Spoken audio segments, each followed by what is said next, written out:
Hi good morning. ಇವತ್ತು ಭಾನುವಾರ, ಎಲ್ಲರೂ ಹ್ಯಾಪಿಯಾಗಿದ್ದೀರಾ ಅಂತ ಅಂದ್ಕೊಳ್ತೀನಿ. ಇವತ್ತು ಭಾನುವಾರ ವ್ಲಾಗ್ ಸ್ಟಾರ್ಟ್ ಮಾಡೋಣ ಅಂತ ಮಾಡ್ತಾಯಿದ್ದೀನಿ.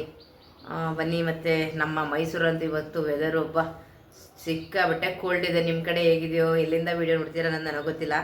ನಮ್ಮ ಮೈಸೂರಲ್ಲಂತೂ ಹೇಗಿದೆ ವೆದರ್ ಅಂತಂದರೆ ತೋರಿಸ್ತೀನಿ ಒಂದ್ಸರಿ. ಬರ್ತಾಯಿದ್ದಾರೆ ನಮ್ಮ ಸಾವುಕಾರ್ರಿ, ಇವ್ರಿಗೆ ಹುಷಾರಿಲ್ಲ. ಏನು ಕೇಳ್ತಿರೋದು ಹೇಳಿದಿಲ್ಲ, ವಾಯ್ಸ್ ಚೆನ್ನಾಗಿದೆ ನೋಡಿ ಅಂತ ಕೇಳೋಕ್ಕೋಸ್ಕರ ಅಲ್ವಾ. ನನಗೆ ವಾಯ್ಸ್ ಎಲ್ಲ ಸ್ವಲ್ಪ ಕಫ ಎಲ್ಲ ಆಗಿಬಿಟ್ಟಿತ್ತು, ತುಂಬ ಹುಷಾರಿರಲಿಲ್ಲ, ಜ್ವರ ಬಂದು 3 ದಿನ ಆಗಿತ್ತು. ಇವಾಗ ಹುಷಾರಾಗಿದ್ದೀನಿ. ಇವಾಗ ಸ್ವಲ್ಪ ಪರವಾಗಿಲ್ಲ, ಇವಾಗಲೂ ಕೂಡ ಸಿರಪ್ ಎಲ್ಲ ಕುಡಿದಿದ್ದಾರೆ. ಚಳಿ ಹೊರಗಡೆ ಎಲ್ಲ ಕಳಿಸಲ್ಲ. ಸಂಜೆಗೆ ಬರೀ ಸೈಕಲಿಂಗ್ ಅವ್ನು ಸೈಕಲಿಂಗ್ ಮಾಡಿದ್ರೆ ಈ ಥರ ಹುಷಾರ್ ತಪ್ಪಿರೋದು. ಅವನು ಏನು ಮಾಡ್ತಾನೆ ಅಂದರೆ ಹೋಗ್ಬಿಟ್ರೆ ಸಂಜೆ 7 ಗಂಟೆ ಆದರೂ ಮನೆ ಒಳಗಡೆ ಬರಲ್ಲ. ಅವ್ನ ಫ್ರೆಂಡ್ಸ್ ಎಲ್ಲ ಇದಾರಲ್ವ, ಕರೆದ್ರು ಕೂಡ ಬರಲ್ಲ. ಹಾಗಾಗಿ ಆಟ ಆಡ್ಕೊಂಡು ಈ ಕೋಲ್ಡ್ಗೆ ಹುಷಾರ್ ತಪ್ಪಿದ್ದಾನೆ. ಓಕೆ, 4 ಗಂಟೆಗೆ ಹೋಗಿ 4:15 ಮನೆಗೆ ಬರಬೇಕು. ಹಾಫ್ ಅನ್ ಅವರ್ ಅಷ್ಟೇ. ಓಕೆ, ಕಳಿಸ್ಕೊಡ್ತೀನಿ, ಖಂಡಿತ ಹೋಗಿ ಕಳಿಸ್ಕೊಡ್ತೀನಿ. ಹಿಂಗೇನೆ ಅವ್ನಿಗೆ ಆಟ ಆಡೋದು ಅಂದರೆ ತುಂಬ ಇಷ್ಟ. ಬನ್ನಿ ಸರಿ ಹೇಳಿ, ಇವತ್ತಿನ ವ್ಲಾಗ್ ಹೇಗಿರುತ್ತೆ ಅಂತ ನೋಡ್ಕೊಂಡು ಬನ್ನಿ. ಸಂಡೇ ಟೈಮ್ ನೋಡಿ, ಇವಾಗ 11 ಗಂಟೆ ಆಗಿದೆ ಟೈಮು. ವೆದರ್ ನೋಡಿ ಹೇಗಿದೆ, ಒಂದು ಚೂರು ಕೂಡ ಬಿಸಿಲು ಬಂದಿಲ್ಲ. ಎಷ್ಟು ಹೀಗಿದೆ ಫುಲ್ಲು ನೋಡಿ, ಒಂದು ಸ್ವಲ್ಪ ಕೂಡ ಬಿಸಿಲು ಅನ್ನೋದೇ ಬಂದಿಲ್ಲ ಇಲ್ಲಿ. ಫುಲ್ಲು ಚಳಿ ಆಗ್ತಾಯಿದೆ. ಮಳೆ ಬರೋ ರೀತಿ ಕೂಡ ಆಗಿದೆ. ಅಂದರೆ ರಾತ್ರಿ ಒಂದೊಂದು ಸೋನೆ ಕೂಡ ಆಗ್ತೈತಿ, ಹೇಳೋಕ್ಕಾಗಲ್ಲ. ಮಳೆ ಬಂದರು, ಈ ಮಳೆ ಬಂದು ಉಯ್ದು ಬಿಡಲಿ, ಬಿಸಿಲು ಬರಲಿ, ಈ ಥರ ಒಂಥರ ಗಾಳಿ ಬರುತ್ತೆ ನೋಡಿ. ಅದು ಶೀತ ಗಾಳಿ ಥರನೇ ಇರುತ್ತೆ. ಇದರಿಂದ ಹೊರಗಡೆ ಬಂತು ಅಂದರೆ ಖಂಡಿತವಾಗ್ಲೂ ಹುಷಾರು ತಪ್ಪೋದು. ಹಾಗಾಗಿ ಸ್ವಲ್ಪ ಈ ಟೈಮಲ್ಲಿ ಹುಷಾರಾಗೇ ಇರಬೇಕು. ಇಲ್ಲಿ ಏನೇನೋ ಕೆಲಸಗಳೆಲ್ಲ ಮಾಡ್ತಿದ್ದಾರೆ, ಪೈಪೆಲ್ಲ ಏನೋ ತಂದು ಇಟ್ಕೊಂಡಿದ್ದಾರೆ ನೋಡಿ. ವೆದರ್ ಹೀಗಿದೆ.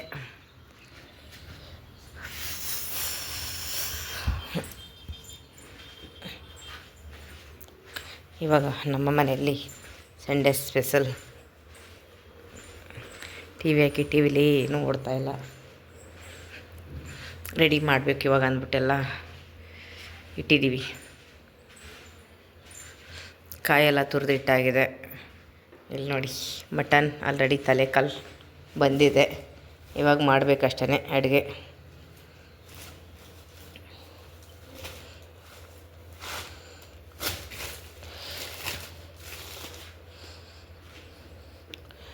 ಡ್ರ್ಯಾಗನ್ ಫ್ರೂಟ್ಸ್ ತಿಂದೇ ಇಲ್ಲ, ಹಾಗೆ ಇಟ್ಬಿಟ್ಟಿದ್ದೀವಿ. ಪಪ್ಪಾಯ, ನಮ್ಮನೆ ಜಾಸ್ತಿ ಪಪ್ಪಾಯ ತಿಂತಾ ಇರ್ತೀವಿ. ಡಬ್ಬ ಬೇರೆ ತೊಳೆದಿಟ್ಬಿಟ್ಟಿದ್ದಾರೆ. ಇದು ನಾನು ಅದೇ ಪೌಡರ್ ಕುಡಿತೀನಲ್ಲ ಬೆಳಗ್ಗೆ ಬ್ರೇಕ್ಫಾಸ್ಟ್. ನಂದು ಗಂಜಿ, ಜೀನಿ ಸ್ಲಿಮ್ ಗಂಜಿ ಕುಡಿತಾ ಇರ್ತೀನಿ. ಏನೋ ಒಂಥರ ಚೆನ್ನಾಗಿದೆ ಅನ್ನಿಸ್ತದೆ. ಅದೊಂದು ಖಾಲಿ ಆಯಿತು, ಮತ್ತೆ ಒಂದು ತರಿಸ್ಕೊಂಡಿದ್ದೀನಿ. ಅದು ಒಂದು ಖಾಲಿ ಆದಮೇಲೆ ಹೇಳ್ತೀನಿ ನನಗೇನಾಯಿತು ಎತ್ತ ಅಂತ ಹೇಳ್ಬಿಟ್ಟು. ನೋಡಿ, ಇನ್ನೊಂದು ಹೊಸದಾಗಿ ಇವತ್ತು ಯೂಸ್ ಮಾಡಿರ್ಬೋದು ಅಂದ್ಕೊಳ್ತೀನಿ. ಶೈಲು ಓಪನ್ ಮಾಡಿದ್ಯಪ್ಪ ಇದನ್ನ ಇವತ್ತು. ಜೀನಿ ಸ್ಲಿಮ್ ಅದು ಪೌಡರ್ ಓಪನ್ ಮಾಡಿ ಇವತ್ತು ತಗೊಂಡ್ರು ಅಂಥದ್ದು. ಶೈಲು ಬೆಳಗ್ಗೆನೇ ನನಗೆ ಕಾಫಿ ಟೀ ಏನು ಕುಡಿಯೋಲ್ಲ, ಮತ್ತು ತಿಂಡಿ ಕೂಡ ಮಾಡೋದಿಲ್ಲ. ಇದು ಅಂದರೆ ತಿಂಡಿ ಮಾಡ್ಬೋದು ಬೇಕಾದ್ರೆ ಒಂದು 11 ಗಂಟೆ ಮೇಲೆ ಹೊಟ್ಟೆ ಹಸಿತಿದೆ ಅಂದರೆ ನನಗೆ ಆ ಥರ ಏನು ಅನಿಸಲ್ಲ. ಇದನ್ನು ಕುಡಿದ್ಬಿಟ್ಟು ಒಂದು 10-11 ಗಂಟೆ ಮೇಲೆ ಸ್ವಲ್ಪ ಪಪ್ಪಾಯ ತಿಂತಂದರೆ ಮಧ್ಯಾಹ್ನ ಗಂಟ ಓಕೆ ಮೇಂಟೈನ್ ಆಗುತ್ತೆ. ಫ್ರೂಟ್ಸು, ಸೌತೆಕಾಯಿ ಇದನ್ನೆಲ್ಲ ಕುಡಿಯೋದು ತುಂಬಾ ಆರೋಗ್ಯಕ್ಕೆ ಒಳ್ಳೆಯದು. ನಾವು ತುಂಬ ಊಟ ತಿನ್ನೋದ್ರಿಂದ ಏನೂ ಆಗೋದಿಲ್ಲ. ನಾವು ಬರೀ ಹೊಟ್ಟೆ ತುಂಬ ಊಟ ತಿಂದ್ಕೊಂಡು ಅದು ಇದು ತಿನ್ನೋದ್ರಿಂದ ಏನು ಕೂಡ ಇರೋದಿಲ್ಲ. ನಾವು ಸ್ವಲ್ಪನೇ ತಿಂದು ಮತ್ತು ಅದರ ಜೊತೆ ಸೌತೆಕಾಯಿ, ಫ್ರೂಟ್ಸು ಇದೆಲ್ಲ ತಿಂದ್ಕೊಂಡು ಮೇಂಟೈನ್ ಮಾಡೋದ್ರಿಂದ ಆರೋಗ್ಯ ಕೂಡ ತುಂಬ ಚೆನ್ನಾಗಿರುತ್ತೆ ಅಂದ್ಕೊಳ್ತೀನಿ. ನಾನಿವಾಗ ಇದನ್ನು ಗಂಜಿನ ಕುಡಿದು ಫ್ರೂಟ್ಸ್ ಇದೆಲ್ಲ ತಿಂದಮೇಲೆ ಏನಾಗಿದೆ ಅಂತಂದರೆ ಸ್ವಲ್ಪ ವೆಯ್ಟ್ ಕೂಡ ಕಡಿಮೆ ಆಗಿದ್ದೀನಿ ಅಂತ ಅನಿಸಿದೆ. 2 kgs. ಅದು ನಿಜವಾಗ್ಲೂ ಕರೆಕ್ಟಾಗಿ ಅವ್ರು ಹೇಳಿರೋ ಪ್ರಕಾರನೇ ನಾನಂತೂ ಫಾಲೋಅಪ್ ಮಾಡಿಲ್ಲ. ಮಾಡಬೇಕು ಅಂದ್ಕೊಳ್ತೀನಿ. ಏನೋ ಎಲ್ಲ ಇವತ್ತು ಬಿಸಿ, ಮಧ್ಯಾಹ್ನ ಊಟ ಕರೆಕ್ಟಾಗಿ ಮಾಡಿಲ್ಲ ಅಂದರೆ ಸಂಜೆ ಊಟ ಮಾಡಿಬಿಡೋದು. ಮತ್ತು ಬೆಳಗ್ಗೆ ಏನೋ ಅದು ಗಂಜಿ ಮಾಡಿಬಿಟ್ಟು ಏನೋ ಒಂದು 11 ಗಂಟೆ 12 ಗಂಟೆಲಿ ಏನೋ ಸ್ವಲ್ಪ ತಿಂದುಬಿಡೋದು. ಈ ರೀತಿ ಆದರೆ ಎಲ್ಲರೂ ಹೋಗ್ಬೇಕಲ್ಲ ಆ ಟೈಮಲ್ಲಿ, ಆ ಥರ ಹೋಗೋಕ್ಕಾಗಲ್ಲ, ಸುಸ್ತಾಗುತ್ತೆ. ನಾನು ಆಲ್ರೆಡಿ ಮೆಡಿಷನ್ ಎಲ್ಲ ತೊಗೊಳೋದ್ರಿಂದ ಅಂತ ಹೇಳ್ಬಿಟ್ಟು ಏನು ಮಾಡ್ತೀನಿ. ಹಾಗಾಗಿ ನಾನು ಕರೆಕ್ಟಾಗಿ ಫಾಲೋಅಪ್ ಮಾಡಿಲ್ಲ ಅಂದರೂ ಕೂಡ 2 kgs ಕಡಿಮೆ ಆಗಿದ್ದೀನಿ. ಮತ್ತು ಅದರಿಂದ ಏನೋ ಒಂಥರ ಆ್ಯಕ್ಟಿವ್. ಬಜ್ಜಿ ಕೊಮ್ಮಮ್ಮನ ಫೋನ್ ಕೊಡು, ಬಾ ಬೇಗ ಹೊಡ್ಬಾ. ತಿಂದುಬಿಡೋದು ಈ ಥರ ಎಲ್ಲ ಮಾಡ್ಕೊಂಡು ಫಾಲೋಅಪ್ ಮಾಡಿಲ್ಲ ಅಂದರು ಅದರಿಂದ ಆ್ಯಕ್ಟಿವ್ ಇದೆ. ನಾನು ಮಮ್ಮನ ಕೊಡೋದು ಬೇಗ ಆ್ಯಕ್ಟಿವ್ ಆಗಿದ್ದೀನಿ ಅಂತ ಅನಿಸ್ತಾ ಇರುತ್ತೆ. ಅಂದರೆ ಎದ್ದು ಓಡಾಡ್ಕೊಂಡು ಆ ಕೆಲಸ ಮಾಡಬೇಕು, ಈ ಕೆಲಸ ಮಾಡಬೇಕು, ತುಂಬಾ ಅದು ಆ್ಯಕ್ಟಿವ್ ಅಂತ ಅನಿಸ್ತಾ ಇದೆ. ಅದೊಂದೇ ಖುಷಿ ನನಗೆ. ನೋಡೋಣ ಅಂದರೆ ಇನ್ನೊಂದು ಗಂಜಿನ ತರಿಸ್ಕೊಂಡಿದ್ದೀನಿ. ಅದನ್ನು ಕರೆಕ್ಟಾಗಿ ಫಾಲೋಅಪ್ ಮಾಡೋಣ ಅಂದ್ಕೊಂಡಿದ್ದೀನಿ. ಈ ತಿಂಗಳಿಂದ ಹೋದ ತಿಂಗಳು ಸ್ವಲ್ಪ ಅನ್ನಿಸ್ತು ಈ ತಿಂಗಳು ಸ್ವಲ್ಪ ಫಾಲೋಅಪ್ ಮಾಡೋಣ ಅಂತ ಅಂದ್ಕೊಂಡಿದ್ದೀನಿ. ನೋಡೋಣ ಹೇಗೆ ಅನ್ನಿಸ್ತದೆ ಅಂತ ಹೇಳ್ಬಿಟ್ಟು. ನನಗಂತೂ ಸ್ವಲ್ಪ ಓಕೆ. ನನಗೆ ನಿಜ ನಾನು ಸಣ್ಣ ಆಗಬೇಕು ಅಂತ ಏನು ತರಿಸ್ಕೊಂಡಿಲ್ಲ. ಯಾಕಂದರೆ ನಾನು ತುಂಬ ದಪ್ಪ ಇದ್ದೀನಿ ಅಂತಲೂ ಇಲ್ಲ, ತುಂಬ ಸಣ್ಣ ಇದ್ದೀನಿ ಅಂತಲೂ ಏನಿಲ್ಲ. ಓಕೆ, ನನಗೇನಂದರೆ ಸ್ವಲ್ಪ ಏನಾದ್ರು ದೇಹದಲ್ಲಿರೋ ಕೊಲೆಸ್ಟ್ರಾಲ್ ಆ ಥರ ಏನಾದ್ರು ಇದ್ದರೆ ಅದು ಕಡಿಮೆ ಆಗಲಿ ಅನ್ನೋದಕ್ಕೋಸ್ಕರ. ಅಷ್ಟು ಬಿಟ್ಟು ನಾನು ತುಂಬಾ ದಪ್ಪ ಇದ್ದೀನಿ, ನಾನು ಅದರಿಂದ ಜಿನಿ ಸ್ಲಿಮ್ ಕುಡಿದು ನಾನು ಸಣ್ಣ ಆಗಬೇಕು ಈ ಥರ ಆಸೆ ಅಂತ ನಿಜವಾಗ್ಲೂ ಖಂಡಿತವಾಗಲಿಲ್ಲ. ನೋಡೋಣ, ಆರೋಗ್ಯ ಚೆನ್ನಾಗಿರುತ್ತೆ, ಲೈಟ್ ವೇಟ್ ಆಗಿರುತ್ತೆ. ಬೆಳಗ್ಗೆ ಬ್ರೇಕ್ಫಾಸ್ಟು ನಾವು ಆ ಚಿತ್ರಾನ್ನ, ಪುಳಿಯೋಗರೆ, ಅದ್ರಲ್ಲಿ ಆಯಿಲ್ ಇರುತ್ತೆ, ತಿಂತೋರೋ ಒಂಥರ ಇರುತ್ತೆ. ಇದನ್ನು ಗಂಜಿನ ಕುಡಿದ್ಬಿಟ್ಟು ನಾನು ಸೌತೆಕಾಯಿ ತಿಂತೀನಿ, ಮತ್ತು ಪಪ್ಪಾಯ ಜಾಸ್ತಿ. ಸೌತೆಕಾಯಿ ಪಪ್ಪಾಯನೇ ನಾನು ಜಾಸ್ತಿ ತಿನ್ನೋದು ಬೇರೆ ಫ್ರೂಟ್ಸ್ಗಿಂತ. ಇದೆಲ್ಲ ತಿನ್ನೋದ್ರಿಂದ ನಮಗೆ ಹೆಲ್ತ್ ತುಂಬಾ ಒಳ್ಳೆಯದಾಗುತ್ತೆ, ಮತ್ತು ನಮ್ಮ ಸ್ಕಿನ್ನು ಕೂಡ ತುಂಬಾ ಚೆನ್ನಾಗಿರುತ್ತೆ. ಅದಕ್ಕೋಸ್ಕರ ನಾನು ಇದನ್ನು ಯೂಸ್ ಮಾಡ್ತಿದ್ದೀನಿ. ನಿಜವಾಗ್ಲೂ ನನಗೆ ಖುಷಿ ಅಂತ ಅನಿಸ್ತಾ ಇದೆ. ನೋಡೋಣ ಹೇಗೆ ಇದೊಂದು ತಿಂಗಳು ಕುಡಿದ್ಮೇಲೆ ಬೇಗ ನೀವು ತರಿಸ್ಕೊಂಡು ಕುಡಿತೀರಿ ಅಂದ್ರೆ ಕುಡಿಬೋದು. ಇದು ಪ್ರಮೋಟ್ ಅಂತೂ ಅಲ್ಲಪ್ಪ, ನಾನು ದುಡ್ಡು ಕೊಟ್ಟು 1600 ರೂಪಾಯಿ ಕೊಟ್ಟು ನಾನು ತರಿಸ್ಕೊಂಡಿರೋವಂಥದ್ದು. ನನಗೆ ಓಕೆ ಅಂತ ಅನಿಸ್ತಿದೆ, ಖುಷಿ ಇದೆ. ನಾನು ಇನ್ನೊಂದು ತಿಂಗಳು ಕುಡಿದ್ಮೇಲೆ ಗೊತ್ತಾಗುತ್ತೆ. ಮತ್ತು ಇರುವೆ ನಾವು ಕಚ್ಚಿಬಿಟ್ಟಿದೆ ನೋಡಿ, ತುಟಿ ಊದ್ಕೊಂಡಿದೆ ಇಲ್ಲಿ. ಇರುವೆಗೆ ಏನು ನಾವು ಗೊತ್ತಿಲ್ಲ, ಬಂದು ತುಟಿಗೆ ಕಚ್ಚೋದು, ಊದ್ಕೊಳ್ಳಿ ಅಂತ ಹೇಳ್ಬಿಟ್ಟು. ಇದು 24 hours ಬೇಕು ನನಗಿದೆ. ನೆನ್ನೆ ಕಚ್ಚಿರೋದು, ಸ್ವಲ್ಪ ನೋಡಿ ಸರಿಯಾಗುತ್ತೆ. ತಲೆ ಕಾಲು ವಾಶ್ ಮಾಡಿಟ್ಕೊಳ್ಳೋಣ. ಮೆದುಳು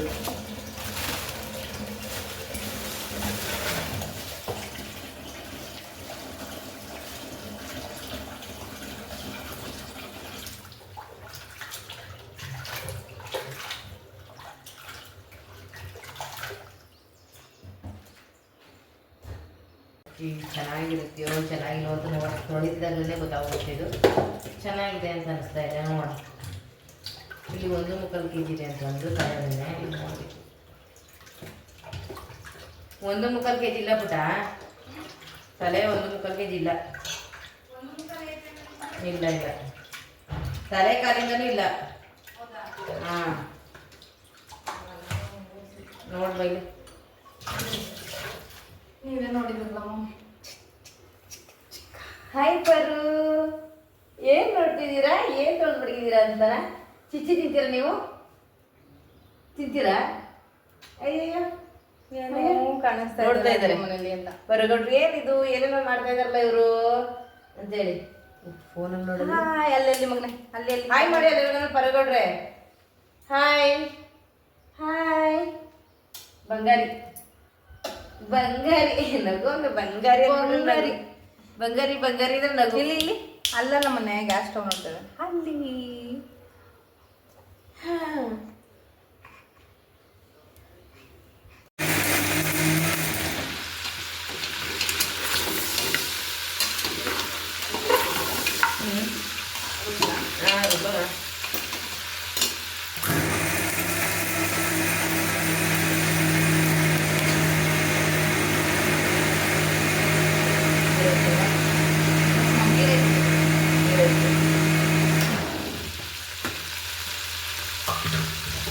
ಕರೆಕ್ಟ್ ಬೇಕಲ್ವಾ? ಕಡಲೆ ಕಡಲೆಕಾಯಿ ಸಾಂಬಾರ್, ಗೀ ರೈಸ್ ಮತ್ತು ಕಬಾಬ್ ಅಷ್ಟು ಮಾಡ್ತಾಯಿದ್ದೀನಿ. ಕಡಲೆ special variety variety full variety. Chandra ಹೊರಗಡೆ ಹೋಗಿಲ್ಲ ಎಲ್ಲ ಹಾಕಿದ್ದಾರೆ ಎಲ್ಲ.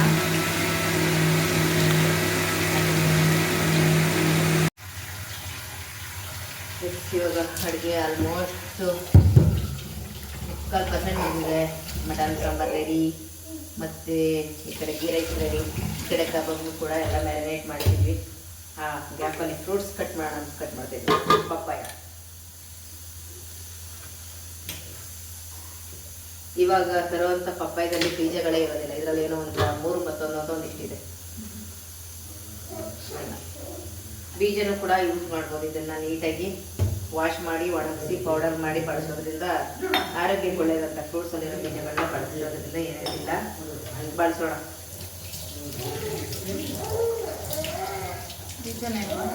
ಬೀಜ ಇದೆ ಒಂದು ಪ್ಲೇಟ್ ಕೊಟ್ಟು ತಟ್ಟೆ ಕೊಟ್ಟು ಸೊಪ್ಪು ಇದೆ. ಓ ಏನು ಪರಂಗೌಡದು ಸೌಂಡು ಹೆಂಗೆ ಕಟ್ ಮಾಡ್ಕೊಳ್ಳೋದು. ಹಿಂಗೆ ಹೀಗೆ ಕಟ್ ಮಾಡಬೇಕು ಹಾಗೇನಿಲ್ಲ, ಒಂದಷ್ಟು ಇದಾಗಿ ಕಟ್ ಮಾಡಲ್ಲ, ಚೆನ್ನಾಗಿ ಕಟ್ ಮಾಡಬೇಕು.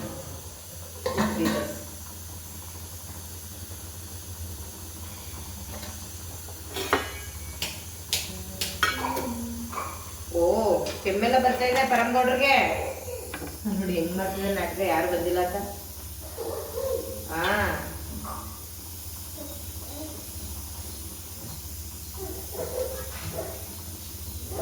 ಪಪ್ಪಾಯ ತಿಂಡಿ ಆರೋಗ್ಯಕ್ಕೆ ಒಳ್ಳೆಯದು. ಯಾವಾಗೆಲ್ಲ ಫ್ರೂಟ್ಸ್ ಇದೆ, ಪಪ್ಪಾಯ ತುಂಬ ತಿಂಡಿ, ಕಡಿಮೆ ರೇಟ್ ಕೂಡ ಇದು kg, ಮತ್ತು ಆರೋಗ್ಯ ಕೂಡ ತುಂಬಾ ಒಳ್ಳೆಯದು.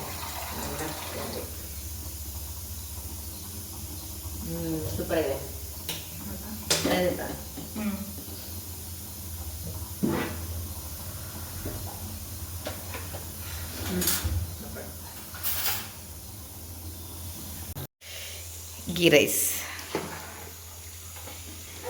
ಗೀ ರೈಸ್ ಮತ್ತು ಈ ಕಡೆ ಪಾಪುಗೆ ಹಿಟ್ಟು ಕಡದ್ರಾಗಿ ಇಟ್ಟು ಮಾಡ್ಕೊಳ್ತಾ ಇದ್ದೀವಿ. ಮೊದಲು ಅವನು ಇಂಪಾರ್ಟೆಂಟು, ಟೈಮ್ ಆಗಿಬಿಟ್ಟಿದೆ ಇವತ್ತು. ಅವನಿಗೆ ಅವನು ಎಷ್ಟು ಕರೆಕ್ಟ್ ಟೈಮೇ 11:30 ಅಷ್ಟಲ್ಲಿ ತಿನ್ನಿಸ್ತೀವಿ ಅವನಿಗೆ. ಓಯ್ ಮತ್ತು ಬೆಳಗ್ಗೆಗೆ ಇಡ್ಲಿ ಮಾಡೋಣ ಅಂತ ಅಂದ್ಬಿಟ್ಟು ಈ ಕಡೆ ಅಕ್ಕಿ ನೆನೆಸಿದ್ದೀವಿ, ಉದ್ದಿನಬೇಳೆ. ನಮ್ಮನೆ ಸೋಡಾ ಎಲ್ಲ ಯೂಸ್ ಮಾಡೋದೇ ಇಲ್ಲ. ನಾವು ಇಡ್ಲಿಗಾಗ್ಬೋದು, ದೋಸೆ ಆಗ್ಬೋದು, ವಡೆ ಬೋಟಕ್ಕೆ ಆಗ್ಬೋದು, ಯಾವುದಕ್ಕೂ ನಮ್ಮನೆ ಸೋಡಾನೇ ಇಲ್ಲ, ತರೋದು ಇಲ್ಲ, ನಾವು ಯೂಸು ಮಾಡಲ್ಲ. ನಮ್ಮನೆ ಯಾವಾಗಲೂ ಯೂಸ್ ಮಾಡಲ್ಲ.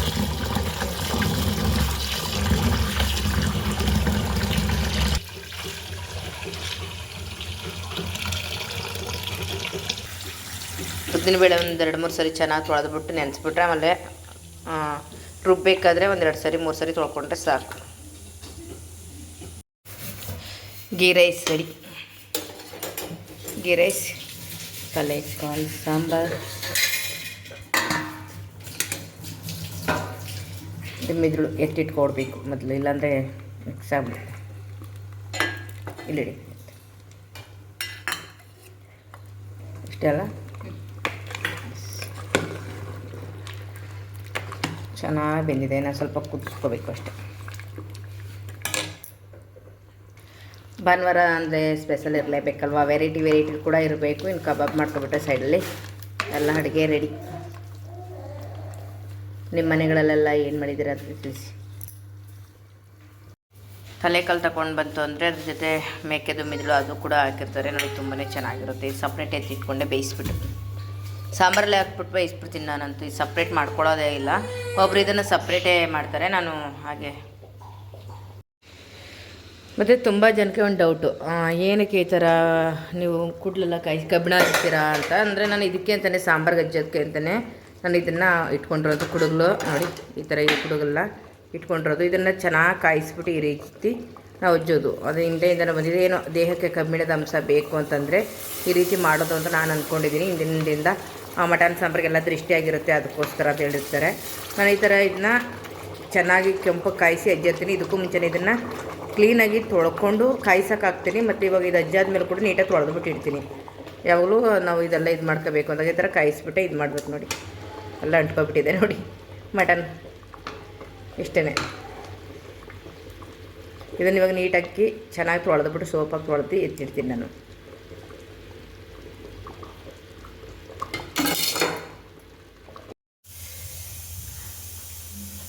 ಮತ್ತು ಕಬಾಬು ಕೂಡ ಮಾಡ್ಕೊಳ್ಳೋಣ ಅಂತ ಮಾಡ್ತಾ ಇದ್ದೀನಿ.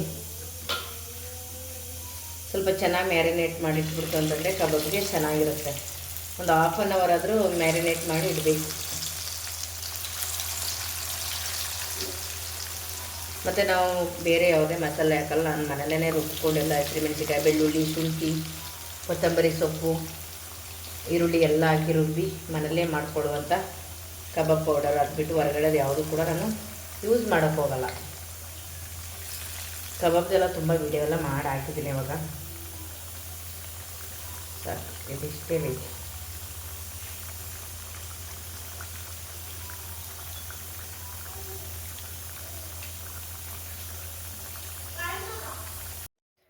ಊಟ ರೆಡಿ. ಮಧ್ಯಾಹ್ನಕ್ಕೆ ಇವತ್ತು ಚಿಕನ್ ಕಬಾಬ್, ಗೀ ರೈಸ್ ಮತ್ತು ತಲಕಾಲ್ ಸಾಂಬಾರು. ಬನ್ನಿ ಊಟ ಮಾಡೋಣ.